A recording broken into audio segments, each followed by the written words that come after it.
2 weeks have passed since the passing of Tim Hague, and I thought it'd be right for me to put out a statement on how exactly I feel about the situation, since I sat there ringside live and I recorded it.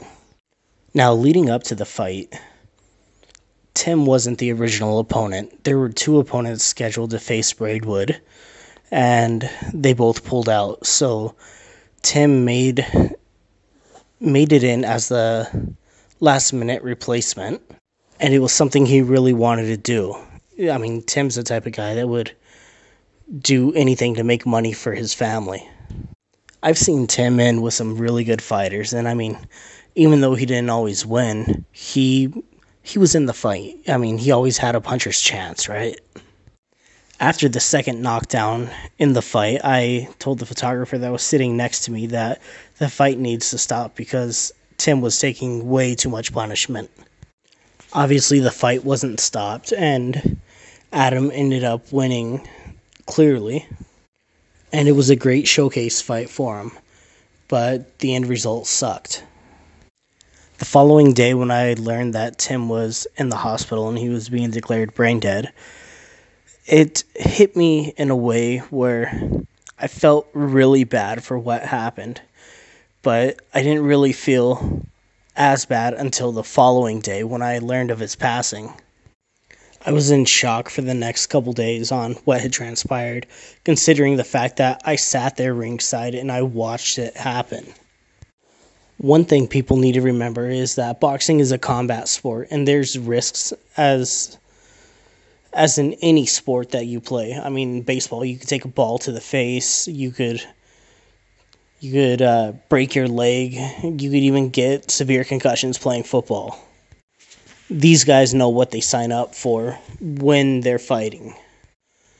Many people are quick to put the blame on Adam Braidwood for Tim's passing, but there's so many factors involved that could have prevented it, and Adam couldn't have prevented the fight unless he quit there.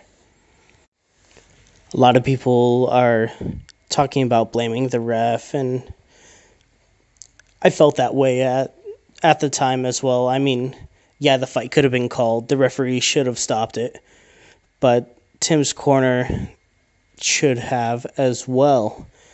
I mean, the main concern is the fighter's safety. I mean, so what? He could get pissed off at you for stopping the fight, for feeling that he can't do any more. But the ref and the corner could have stopped it, as well as the ringside medical staff. Tim could have stopped it as well, but he obviously was thinking of his family and making money for his family in the process, so he continued on. But to blame the other fighter, as in it was his intention, is stupid.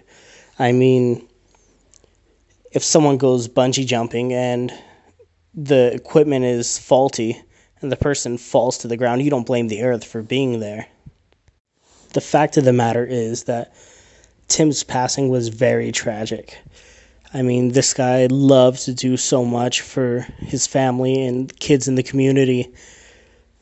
Overall, he was a great role model for kids. It sucks that he had to go, but at the same time, it's going to do a lot for the sport. It's going to look at what fighters should be in the ring, how long in between concussions they should be in the ring, and honestly, the medical part of the game should be a lot stricter because of what transpired. So in turn, it's going to save lives.